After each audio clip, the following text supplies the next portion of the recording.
Hi everyone, hope you like this video. If you do, please subscribe to my channel. You can also find me on Udemy, Facebook, Instagram and Skillshare. Thank you, see you soon!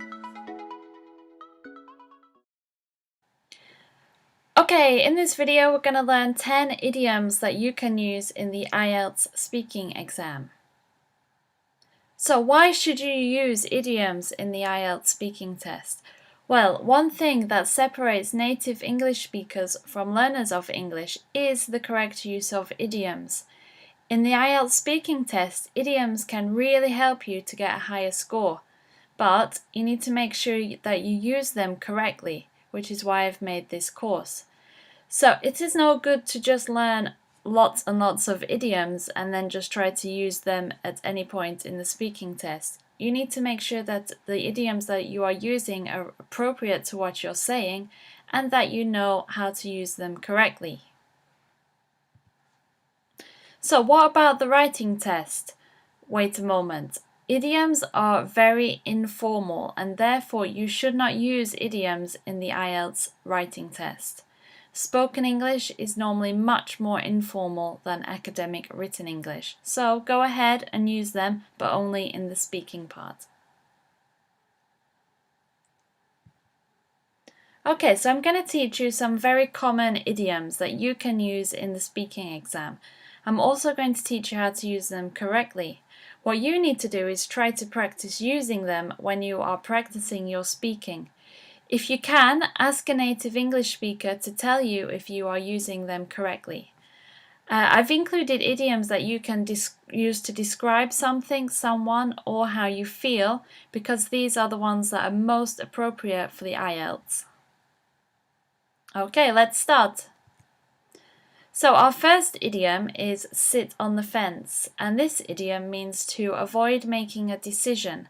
So some synonyms of sit on the fence include undecided, doubtful, uncommitted, or unsure. Okay, here's an example sentence. I haven't made my mind up about that yet. I'll have to sit on the fence. Cost an arm and a leg. This idiom means to be really expensive. So some synonyms of this include expensive or a lot of money.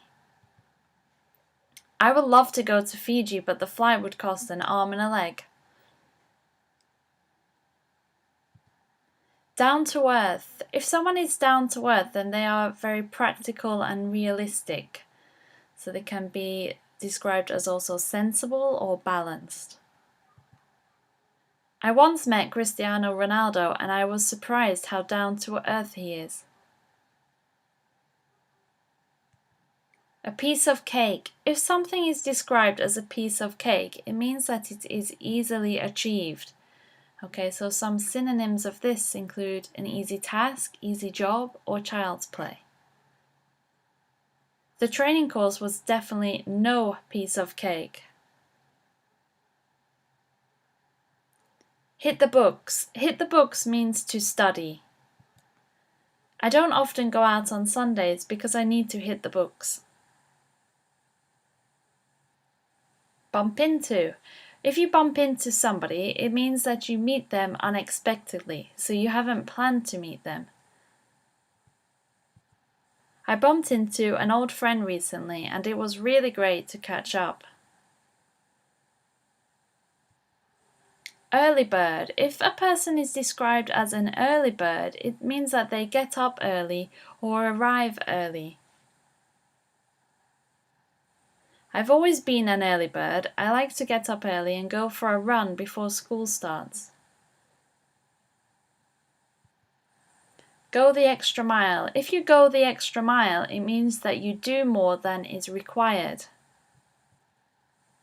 My best friend is really great and he is always willing to go the extra mile for his friends. On the go. If you are a person that is always on the go, then it means that you are very busy. I'm always on the go. I'm a really busy person. Chill out. Okay, to chill out means to relax or take time out. At the weekend, I really like to chill out. Okay, so there you go. You've just learned 10 idioms that you can use in the IELTS speaking test.